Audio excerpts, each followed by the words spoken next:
Siempre preguntamos en este purgatorio de The Objective, lo llevamos haciendo ya camino de los 3 años de manera consecutiva, o sea, cada semana. Un mérito tremendo. Está feo que lo diga yo, pero es así. No. Siempre preguntamos por la relación con la fe de los invitados, pero antes de eso quisiera preguntarte por otro tipo de fe. Y es, ¿cómo va tu fe en el periodismo, en este oficio, en los periodistas? Tengo muy poca. La verdad es que tengo poquísima, tengo que decirte. Casi ateo. Sí, o sea, tengo muy poca fe. Creo que lamentablemente vivimos en un mundo muy complicado para tratar de contarle a la gente cosas que suceden. En un mundo en el que el terreno del juego, usando una metáfora futbolística, está hiper embarrado y se distingue difícilmente la verdad de la mentira. Creo que creo que hoy los hechos solos, puros y duros, difícilmente llevan a alguien a creer algo, cosa que es paradójica pero real. Creo que todos lo estamos viviendo. Creo que los medios además somos muy débiles con respecto al poder real, del cual nosotros somos escaparatistas, pero que solo vemos un poco de refilón y tal. Y tengo poca fe, la verdad, en que el periodismo pueda hacer nada hoy en actuar en lo que llamamos realidad. Tristemente. ¿Esperabas otra respuesta? No, pero esperaba tu respuesta, que es la tuya. Y aparte ya había leído que mucha fe no tenías en esto del periodismo. Yo que he tenido pelín más de tiempo, al final siempre tienes más tiempo en verano para reflexionar un poco y demás. Claro, como ves la conversación pública muy deteriorada, o sea, en qué gastamos el tiempo hablando de según qué temas y según qué cosas, y a veces gastamos el tiempo hablando en chorradas y debatiendo sobre chorradas, me daba por pensar cuánta responsabilidad tenemos de lo que se habla o del nivel de la conversación pública, los de la conversación publicada, o sea, los de los medios escritos, digitales, los de las tertulias televisivas, radiofónicas. ¿Qué responsabilidad tenemos? Tampoco he tenido yo una respuesta muy clara, pero ya te digo que igual no es tan, voy a decir, pesimista como la tuya, pero no es tampoco demasiado optimista. No creo que estemos en un nivel muy bueno de... Yo creo que nosotros conspiramos mucho contra lo que hacemos. En general, creo que no hacemos las cosas excesivamente bien. Creo que nos entregamos mucho a los caminos cortos, al cortoplacismo, etcétera, de la opinión, de estar batallando en guerras que sabemos que no mueven ruedas de molino. O sea, tengo una visión bastante negativa en general de lo que los periodistas hacemos hoy en día. Igual es un poco paradójico. A ver, yo tampoco no voy a ser hipócrita, yo participo de eso. Llevo en el diario El Mundo 25 años dando noticias, o casi 25 ya, o sea que participo plenamente de ello. Intentas hacer las cosas lo mejor posible, obviamente, pero es un momento muy complicado y a mí no me gustan los discursos esos voluntaristas, un poco azucarados, almibarados y rosas de... hacemos, dejamos de hacer. No, la realidad es la que es. Además, yo creo que a la gente hoy por hoy es difícil venderle burras ya, por suerte, y la gente tiene una visión muy negativa de nuestro trabajo y yo creo que nosotros hacemos mucho porque sea así. Recuerdo cuando comencé a estudiar la carrera de periodismo en la universidad y demás, y una de las ideas que yo tenía es, joder, ¿por qué hay tanto... La palabra odio siempre es muy grande, pero bueno, tanta crítica a los medios de comunicación, a los periodistas, y yo creo que todos intentan hacer su trabajo. Ahora estoy en el bando de los que entienden esas críticas, porque yo mismo muchas veces veo cosas y comparto esas críticas. Claro. No te voy a decir el odio a los periodistas, porque odiar es una palabra, como digo, muy grande, pero sí la crítica a determinadas formas de actuar. Tú cuentas una cosa en uno de los libros del que ahora hablaremos.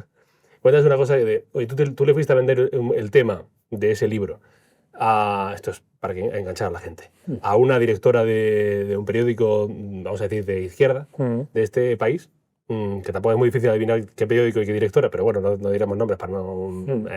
y ella básicamente negó los hechos. No es que fuera crítica o dijera, no, es que esto no encaja en la línea editorial, es que directamente esto no existe. Entonces, cuando ya directamente ahí periódicos de izquierdas, de derechas, que lo que hacen no es opinar sobre X o Y, sino directamente negar que exista eso. Entonces ya es una cosa como, bueno, es una negación de la realidad ideológica, Sí. que parte de la ideología, ¿no? Sí. A ver, yo creo que has sacado la ideología a colación. Yo creo que es uno de los grandes cánceres no la ideología en sí, desde luego para mí lo es en gran medida un cáncer de la conversación pública, etcétera, pero para mí sí que es un gran obstáculo para el periodismo. Yo creo que hoy el periodismo ideológico es el que lamentablemente triunfa en gran medida. Creo que hacer periodismo desde una perspectiva o darle, digamos, a un electorado lo que necesita, lo que busca o lo que quiere leer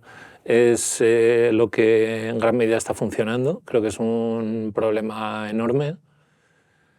Creo que deteriora enormemente la calidad de la democracia, o sea, empezando por ahí y luego bajando todos los peldaños, deteriora enormemente todo lo demás. Yo creo que es un problema muy grave y del que además no hay una solución porque los medios hoy, en general, estoy generalizando, sí. Las generalizaciones son todas así un poco tontas, ¿no? Pero los medios somos muy débiles, jugamos muy a la corta, jugamos muy a nuestro electorado, le hablamos mucho a nuestros convencidos y eso el periodismo ideológico obviamente pues lo exacerba. Lo que pasa en el lado de, digamos, más progresista o más de periódicos afines al gobierno y todos, pasa en el otro lado. Todos. Pasa en el otro lado. Lamentablemente. Hay gente que puede opinar X bien sobre, no sé, Sánchez y una cosa que ha hecho el gobierno y saltan a la de huello. Claro, bueno, sobre todo lo que pasa es la gente hoy, estamos fomentando mucho que la gente piense en packs ideológicos y se sitúe, se coja una camiseta, se la ponga y la camiseta sea de ese equipo, ¿no? A mí me pasa, por ejemplo, que con los libros que he publicado, estos de los que luego hablaremos y los que venderás convenientemente, son libros que interesan a un electorado, pero no a otro. Curiosamente, en mi caso, yo estoy más cerca del electorado al que no le interesan estos libros. Yo, bueno, mis ideas van un poco más ahí, ¿no? Sí. Lo que pasa es que, y a mí me duele que esa izquierda, por decirlo con las letras, ¿no? No sea capaz de ver estas posiciones que yo traslado en los libros, ¿no? Y no sea capaz de hacer algo con ellas más que negarlas, ¿no?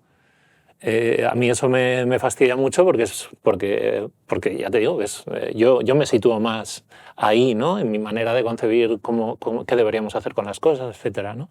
Pero tristemente hoy pues la gente bueno, pues se sitúa en un lugar y a partir de ahí decodifica el mundo, que eso tiene sentido porque es un mundo muy difícil de entender.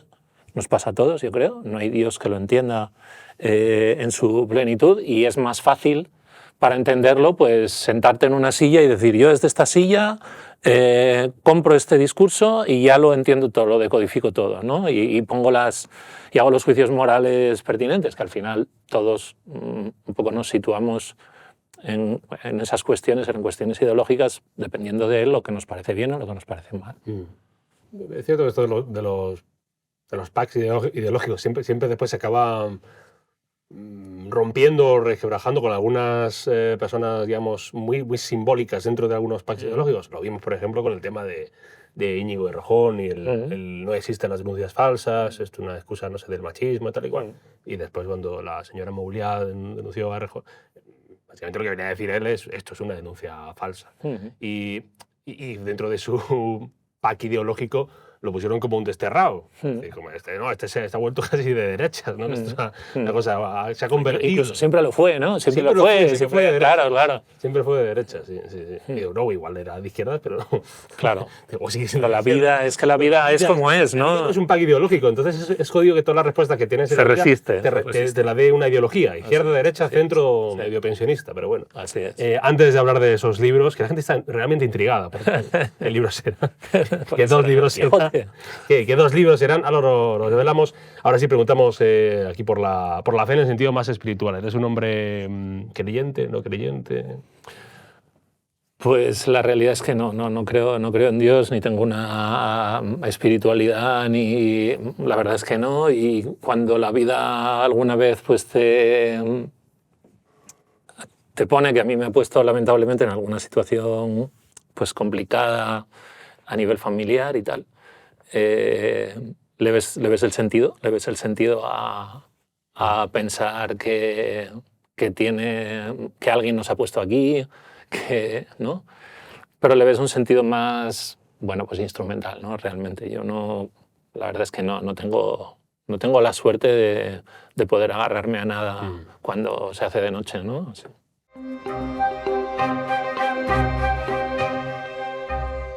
Quico Alcedo, bienvenido al Purgatorio de The Objective. Gracias por acompañarnos, de verdad, por hacer un hueco en tu agenda en Encantado. En este último programa del verano. El programa del verano. Vale, o sea que de momento el Purgatorio renueva por una tercera temporada. Estamos aguantando. Bien, estamos trabajando en ello, que diría José María Aznar, estamos trabajando en ello. Nosotros no hemos tenido vacaciones. Y en septiembre esto sigue, o sea, el mundo gira y nosotros tenemos que seguir girando. Bueno, Quico es periodista del diario El Mundo. Antes que nada, déjame primero dártelo en persona y después mandarle un abrazo a la redacción del diario El Mundo, porque habéis tenido una pérdida muy reciente, la del periodista Javier Cid, muy joven, creo que era 46 años, ha fallecido. Y siempre cuando alguien se muere, uno tiene la tendencia un poco, voy a decir estúpida o humana, de hablar de su relación con esa persona que ha fallecido. Bueno. Como yo no lo conocía, me han servido ver la ristra de mensajes, algunos de ellos muy emotivos, que han visto en redes sociales, el texto de Antonio Lucas en el diario El Mundo, para intuir que algo bueno hizo en la vida, para tener ese chorro de cariño ahora que se ha... A ver, la realidad es que en España se supone que enterramos muy bien y en nuestro gremio más, pero el caso de Javi es un caso muy particular. Él era un tío muy bueno, o sea, era una muy buena persona. Era un tío luego con mucho talento a la hora de ver y contar historias. Era un compañero en el que podías confiar siempre. Eran muchas cosas muy buenas.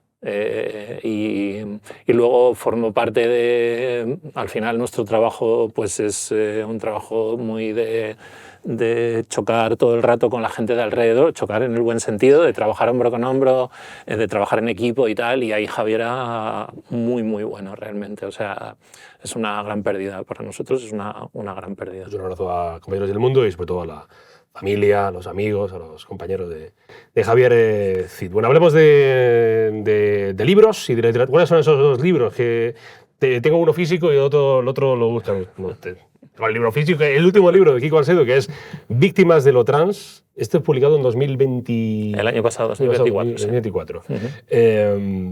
Un viaje a las realidades de quienes han sufrido el ideario queer en sus propias carnes en España. ¿Cómo y por qué el fenómeno trans representa un peligro social? Lo publica Deusto. Además, creo que lo publicaste en una fecha muy, iba a decir, idónea para la publicación del libro, que fue en el momento ese de la aprobación de la ley trans en España. Sí, fue después, fue un poquito de tiempo después. Bueno, yo durante mucho tiempo en el periódico estuve haciendo bastante investigación en torno a casos de...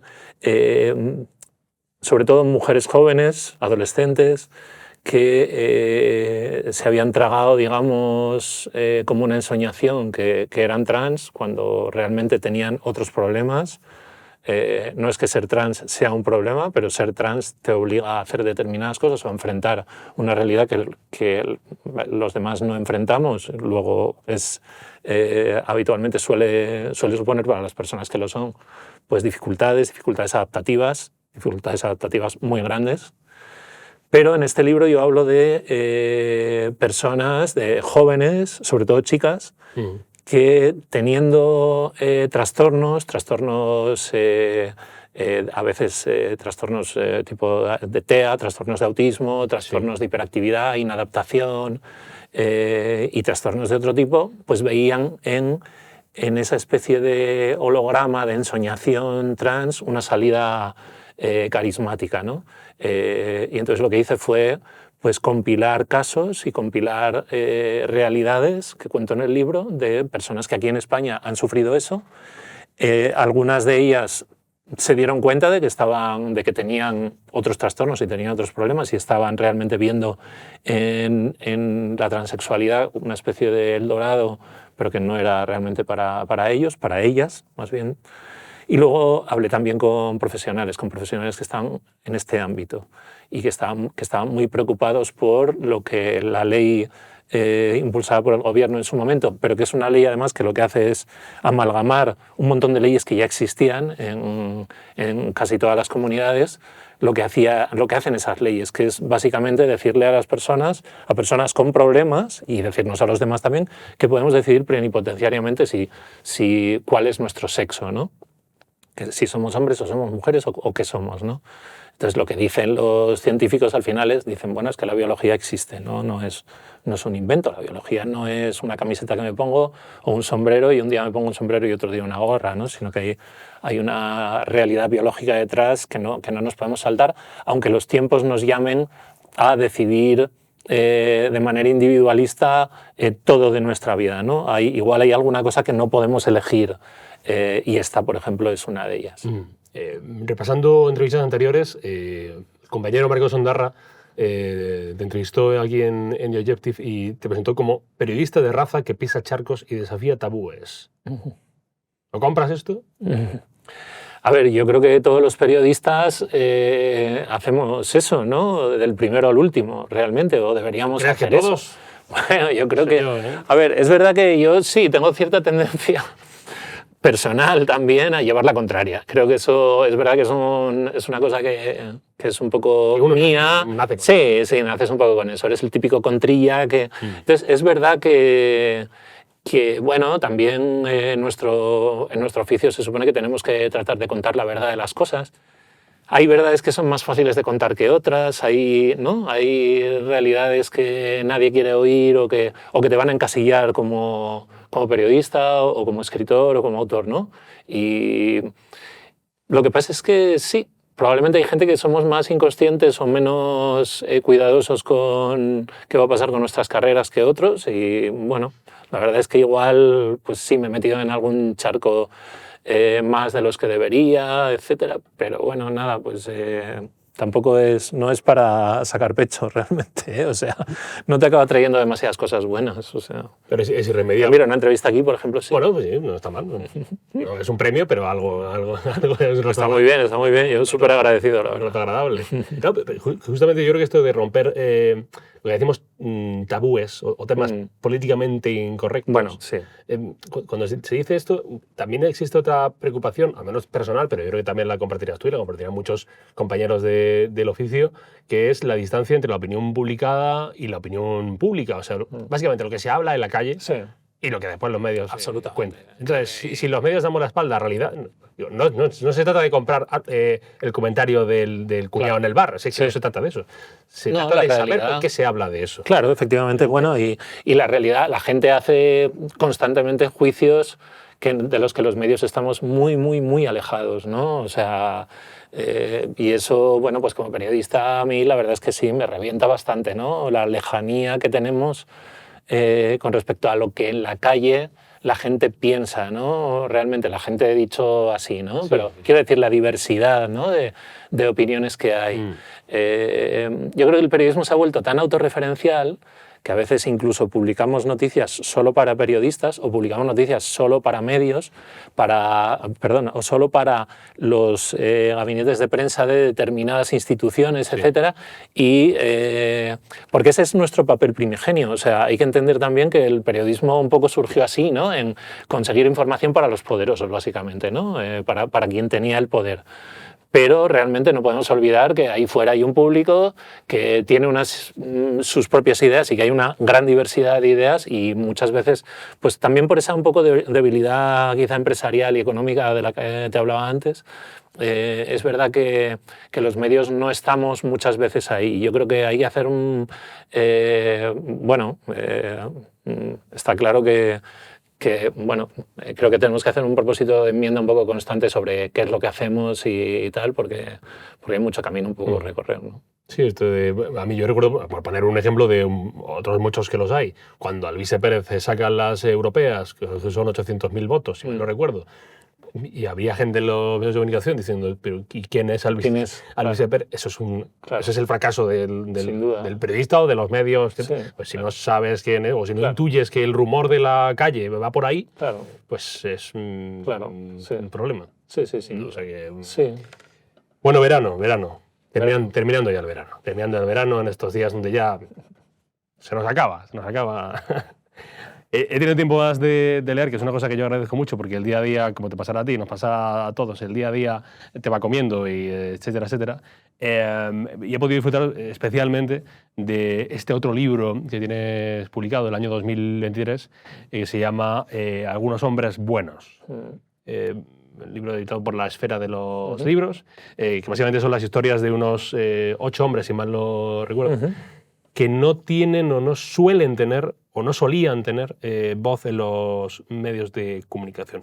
Aunque tengo entendido que es un libro que en realidad y no iba a ser un libro de 8 testimonios, iba a ser un libro de un testimonio o ni siquiera un libro.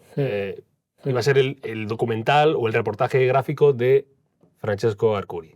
Sí, ese libro surge porque yo empiezo en el año 18 a cubrir lo que queda del caso Juana Rivas. En aquel momento es además, así me lo dice mi jefe, me dice, mira, coge esto porque ya no lo entiende nadie. Hablamos de 2018. Y no lo entendía nadie. Exacto. Estamos en 2020. Era un jeroglífico. Si acaso. Era un jeroglífico. Me dice, es que ya nadie sabe quién es el bueno, quién es el malo, quién es no sé qué tal. Así me lo dijo. Y yo lo cogí, entonces me puse a mirar y tal, y vi muy claro lo que había, porque ahí en autos judiciales, de entonces a ahora y antes, todo está clarísimo, ¿no? Dije, pero bueno, esto es muy evidente lo que hay, ¿no? Y entonces pues me puse un poco a hablar con ambas partes y me puse a informar un poco sobre ello. Hago un fast forward, pasamos al año 2022-23, y yo pienso, joder, he hecho un trabajo con este hombre, con Francesco Arcuri, de acercarme a él, un tío muy cerrado, es más cerrado que una ostra, o sea, es como abrir una ostra con, ¿sabes?, con una cuchara, y había hecho ese trabajo. Y entonces yo le planteé, le dije a Francesco, tío, ¿y tú no querrías contar un poco tu historia? O sea, contar lo que has vivido. Imagínate, o sea, todavía le quedaba este capítulo que hemos pasado ahora y sabe Dios que vendrá, ¿no? No, yo no, en absoluto. Me costó muchos meses convencerle para decirle, o sea, para que él abriera la mano y dijera, venga, pues vamos a intentar contar mi historia, ¿no? Vamos a intentar contar un poquito del sufrimiento que yo he pasado, ¿no? Peleando por mis hijos, peleando por ser padre con normalidad. Y lo que pasó fue que no hubo manera de vender ese producto porque, bueno, allí puerta donde fui y no toqué pocas, puerta que se cerraba, ¿no? Porque era un tema tóxico completamente y una perspectiva absolutamente tóxica. Bueno, es un tema tabú. O al menos era un tema tabú sí, en ese momento. Era un tema absolutamente tabú, o en gran medida tabú, ahora lo es menos. Pero sí es cierto que la realidad es que ahora sí que se está haciendo un documental sobre esto, pero tengo entendido que solo sobre una de las dos perspectivas y no es precisamente la de Arcuri. O sea que se está haciendo un documental. Se está haciendo desde la visión de Juana Rivas y del entorno de Juana Rivas. Como no he visto tampoco, obviamente porque el documental no está terminado y yo tampoco tengo contacto con esta gente. Bueno, sobre eso yo creo que lo mejor es que, bueno, pues yo sea discreto en cuanto a lo que sé, es lo razonable. Pero bueno, la realidad, lo que quiero decir es que finalmente sí que se está haciendo algo sobre ese tema tan tóxico, pero se está haciendo desde una perspectiva más amable y más acomodaticia, con los planteamientos un poco generales de la historia y desde luego los oficiales, que son que ella es una Juana, o sea, es una víctima, una persona que ha sufrido muchísimas cosas, y él es un verdugo, ¿no? Si te pidiera, esto a lo mejor es una misión epopéyica, si te pidiera resumir el caso Juana Rivas, Francesco Arcuri, digamos, resumirlo, no te voy a poner tiempo, pero un par de horas. Un comentario. ¿Qué es Es decir, Pues mira, el caso... porque tenemos la sensación, como tú decías, de que ¿Qué es? de que nadie sabe ya bien nada. Es todo un lío tremendo. Por Bueno, supuesto, entonces, judicialmente es un lío increíble, pero en esencia es una pareja que empieza una relación, que tienen un hijo y se produce después de que tengan ese hijo, cuando ese hijo tiene 1 año, pues hay una pelea entre ellos, una noche en que ella llega tarde de fiesta y él está en casa cuidando del crío, que es lo que solía hacer y lo que ha hecho después siempre. Se produce una pelea entre ellos, él termina aceptando, aunque se denuncian entre ellos recíprocamente, él termina retirando su denuncia porque ella le impide durante ese mes, desde que se producen los hechos hasta el juicio, le impide ver al crío, que el crío es el crío mayor actual. Que tiene 18 años. Que ahora tiene 18 años y que dice que su padre siempre le pegó y siempre le maltrató. Pero eso el crío lo ha ido diciendo durante todos estos años sin que se le hiciera... Sí, con la justicia italiana diciendo que era una inducción de la madre, una clara manipulación de la madre.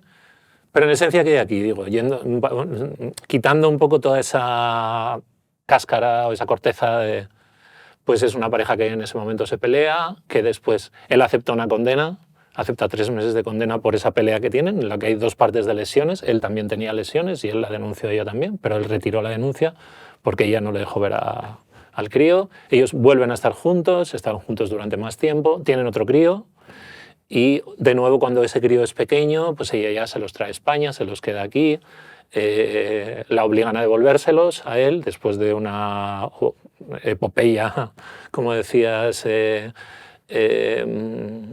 bastante absurda y muy movilizada por la política en aquel momento y siempre después, porque ella ha estado políticamente muy dirigida. Al contrario que él, que no se ha enterado de la vaina, realmente. Aquí lo puedo decir, espero que a Francesco no le moleste, pero es así. Se lo he dicho a él. ¿Y qué pasa después? Pues a él le devuelven a los niños, pero ella sigue un poco orbitando en torno a ellos, tratando de atraerlos, etc. Le pone un montón de denuncias que no van a ningún lugar. Y este invierno pasado, pues ella consigue de nuevo traerse al niño pequeño aquí, después de haber ya conseguido traer a su huerto al mayor, y eso lo dice la justicia italiana en las sentencias.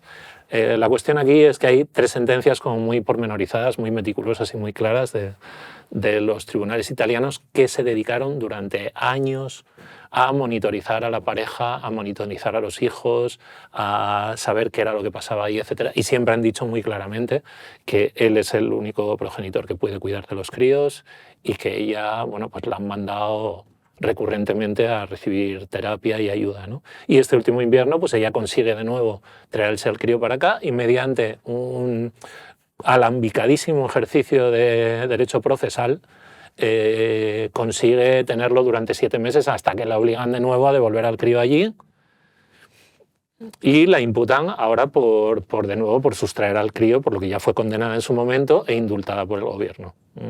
No sé, no sabría resumirlo más. No, me parece un resumen. Es horrible, pero sí, se lo tienes que explicar a todo el mundo, le tienes que explicar un poco las cosas básicas porque ya es una especie de dinastía mezclada con... ¿no? Es como un culebrón venezolano. El caso empieza en 2000... Y medio turco. 2015, 2016. En 2016 es cuando ella viene a España y se queda con los críos aquí. Y ella viene teóricamente de vacaciones, pero se los queda. O sea, pero se queda. Se queda, le pone una denuncia por malos tratos a él. Es una denuncia presuntamente, probablemente, instrumental para cobrar la renta mínima de inserción. Ella se va directa al Centro de Atención a la Mujer de Maracena y ahí es donde ella ha estado asesorada, por quien ella ha estado asesorada durante todos estos años. Los Paqui Granados. Paqui Granados. Yo nunca había visto, había hablado con ella por teléfono, pero nunca había visto en directo a Paqui Granados. La vi el pasado mes de julio, cuando la devolución, porque bajé a Granada varias veces porque la devolución parecía que se iba a producir y luego terminó produciéndose, pero después de circunstancias increíbles. Y nunca había visto en directo a Paqui Granados y tengo que quitarme el sombrero ante Paqui Granados porque de verdad que no es normal.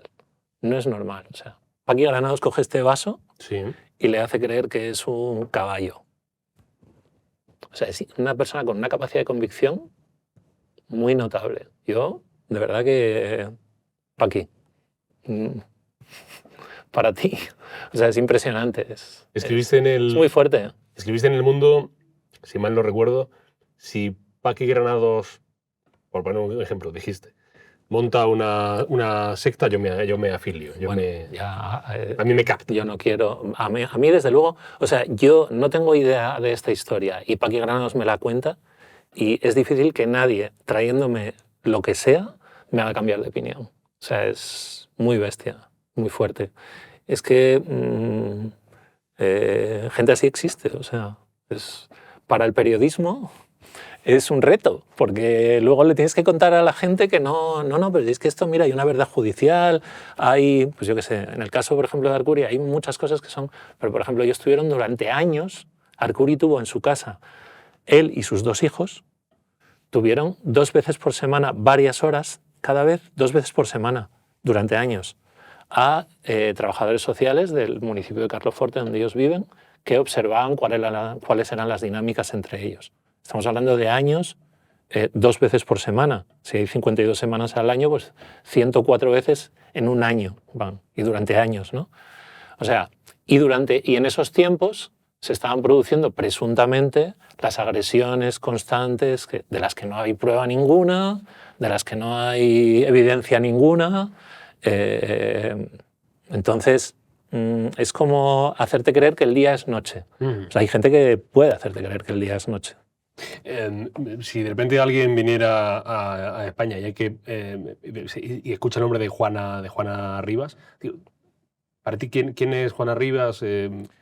Bueno, Juana Rivas, a ver, Juana Rivas y yo, después de estos años informando... ¿Has podido hablar con ella alguna vez? No, ¿o no? Nunca he podido hablar con ella. Yo tengo un teléfono de ella al que llama en ocasiones. Con quien sí hablé bastante en su momento fue con su abogado.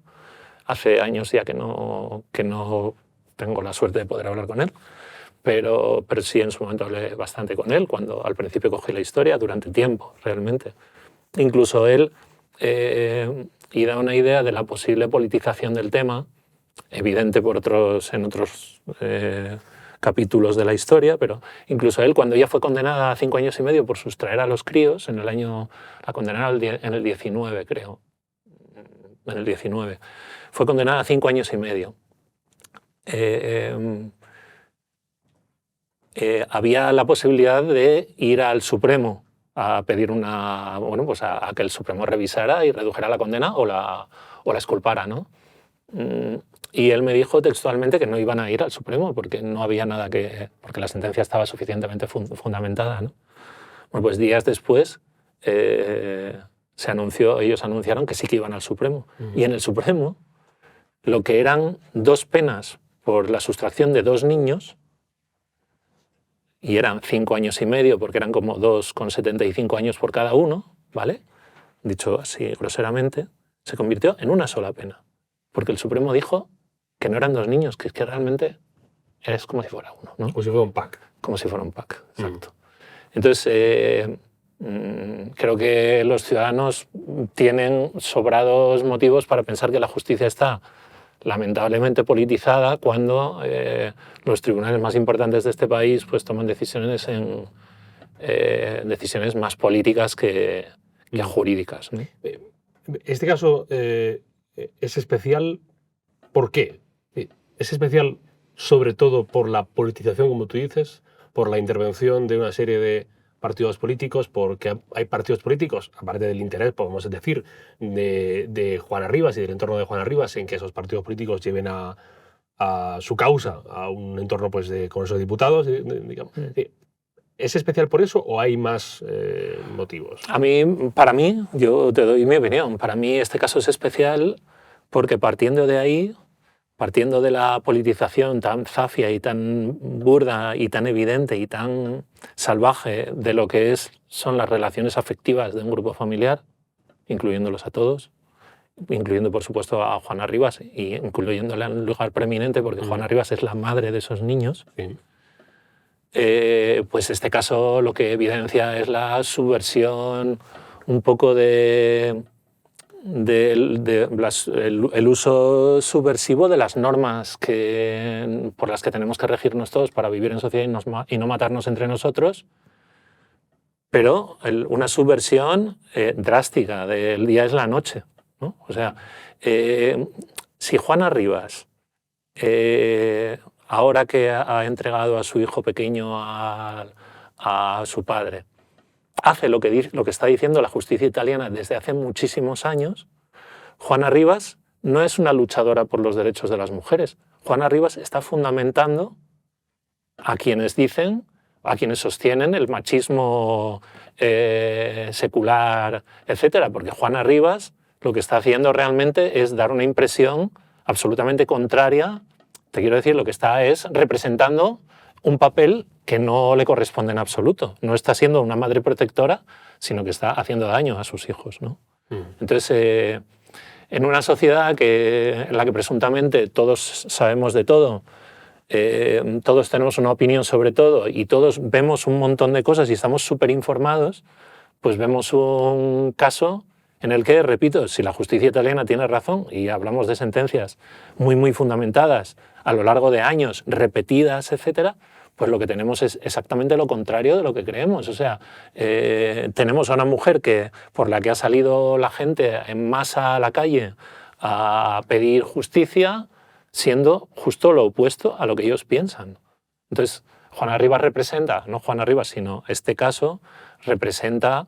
Empezábamos hablando de la fe en los medios de comunicación y en lo que sirve, para lo que servimos, ¿no? Pues representa el ejemplo más dañino de eso, ¿no? De hasta qué punto podemos hacerle creer a la gente que lo blanco es negro. Claro, esa es una de las preguntas que a mí me salía leyendo sobre este caso, leyendo el libro. Claro, no sé si una parte del feminismo, vamos a decir, institucional o más político, va a acabar entendiendo que criticar o condenar el comportamiento de mujeres, ayudadas por quien sea, que hacen un uso, digamos, espurio o bastardo de la ley, no es apoyar a las mujeres, yo creo justamente es darle alas al machismo, es todo lo contrario. Y esto no sé si lo acabarán entendiendo en una parte.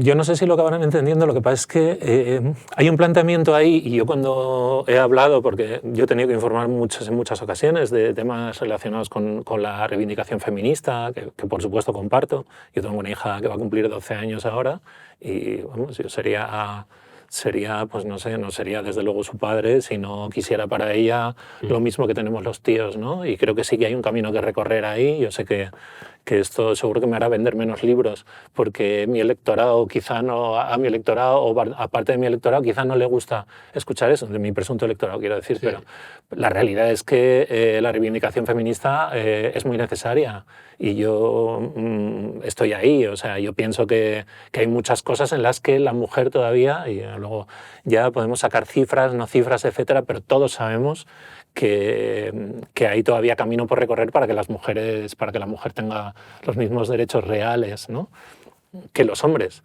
Pero claro, cuando te encuentras un caso como este, te das cuenta de que la reivindicación no se está haciendo bien.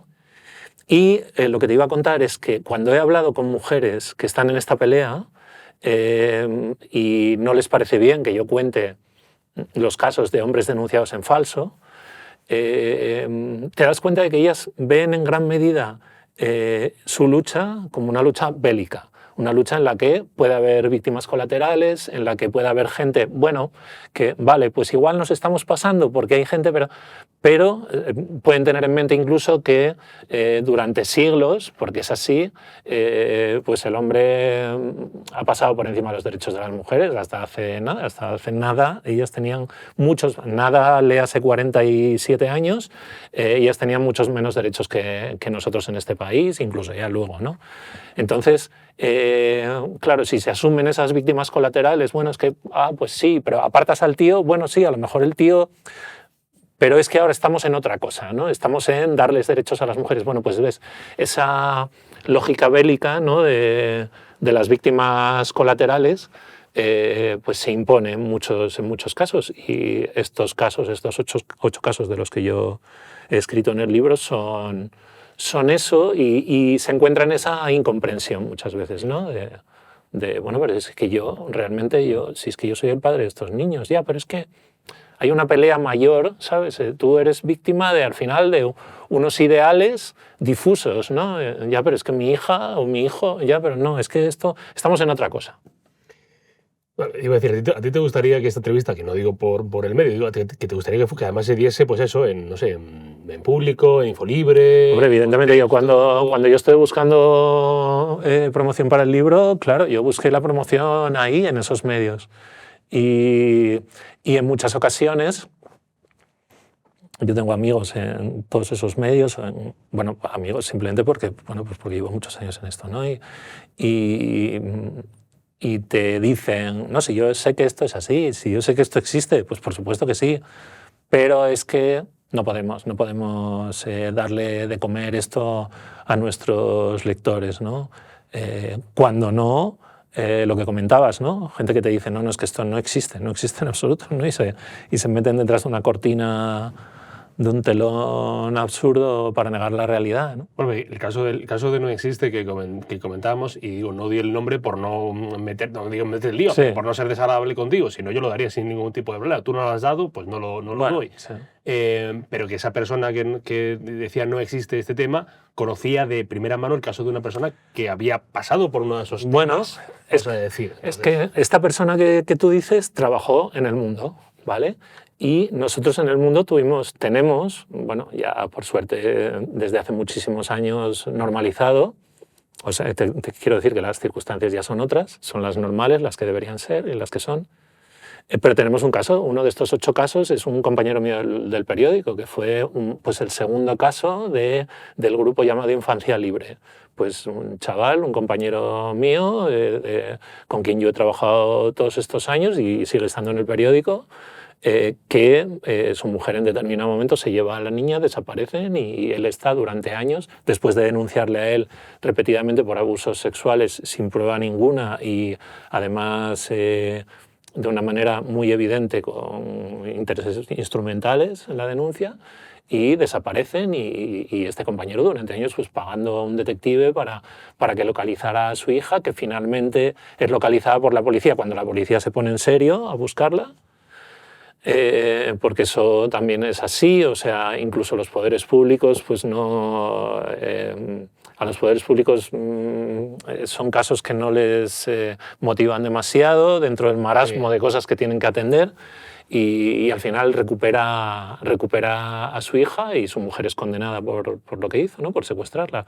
Pero sí, esta persona que me decías, que dirigía luego otro medio, pues conocía este caso perfectamente y yo se lo dije, le dije, pero ¿no te das cuenta de que si incluso, acuérdate de este compañero, ¿no? Yo no sé ahí qué es lo que ha habido, ni sé lo que ha habido, ni sé lo que tal, pero si eso está, en los papeles está súper claro, o sea, no... Y después está una cosa que a mí me fastidia mucho en esta idea que tenemos a veces de los medios, que es y de la vida en general, el que es esto del juego de suma cero, ¿no? O sea, que ganen unos para que pierdan otros, no. Sí. Y si cuento esta historia, no estoy contando esta otra, no.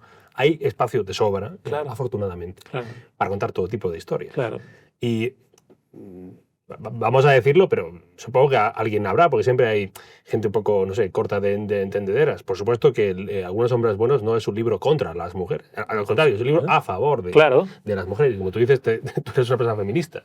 O sea, no claro, es que a mí me parece que todo ese discurso realmente va contra la lucha de la... Bueno, y todas estas situaciones de estos hombres maltratados, porque es así, le quitan valor realmente a las denuncias de mujeres que sí son maltratadas de verdad, ¿no? Y eso es algo que sucede todos los días y me parece que contar eso debería ser algo asumido por el feminismo, por la izquierda y por quien sea, ¿no? Y también por la derecha, desde luego, ¿no? Sí, porque hay espacio para contar, por supuesto, los casos de mujeres maltratadas, asesinadas, agredidas, que están desgraciadamente en muchos casos a la orden del día. Claro. Pues también debe haber espacio, entiendo yo, para contar casos que son aberrantes. O sea, Algunos hombres buenos es un libro de miedo. Magnífico libro, dilo. Magnífico libro, que lo pueden comprar, estará en sus librerías, o si no, lo pueden comprar en plataformas digitales.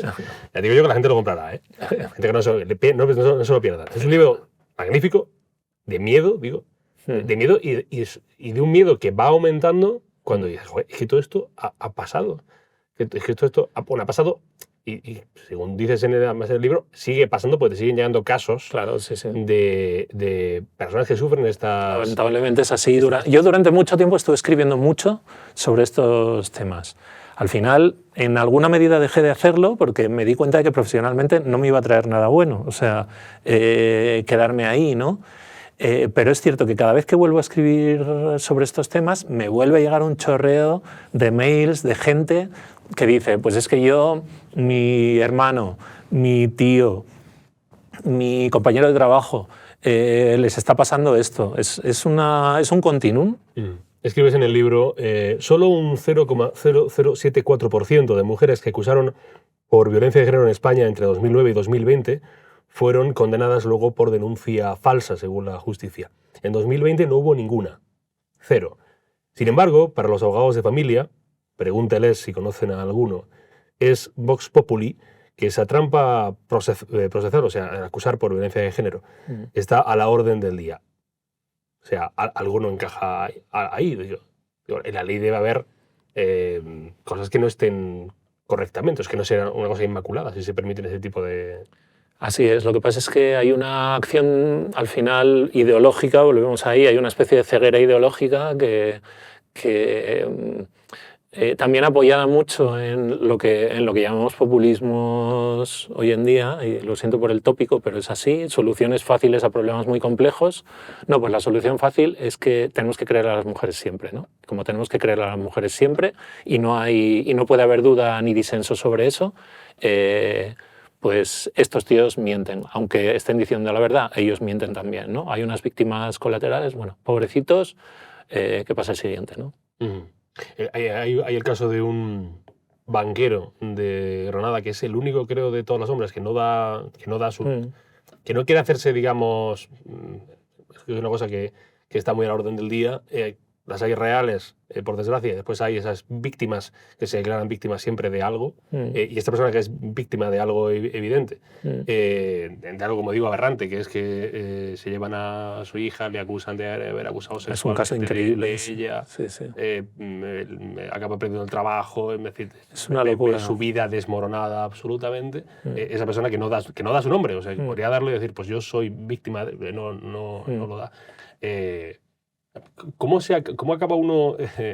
No sé si que no te afecte el hecho de... No te afecte emocionalmente, porque acabas hablando con tanta gente. Eso es imposible. Que no me afecte a mí personalmente. A ti a la hora de... bueno... De tratar con este material. Porque... No, hombre, a ver, bueno, no sé, yo creo que los periodistas que nos dedicamos al final a tratar con la gente y tal, pues te pasa un poco como a los médicos, ¿no? Que al final que se insensibilizan y es un poco, en parte es así. Pero fíjate, sobre eso que cuentas del concepto de víctima y tal, hay una cosa interesante ahí que contar, y es que yo lo he visto con el planteamiento del libro. El libro se llama Algunos hombres buenos porque habla de algunos hombres que no hicieron daño pero que fueron acusados de ello, ¿no? Un poco como el equipo A, ¿no?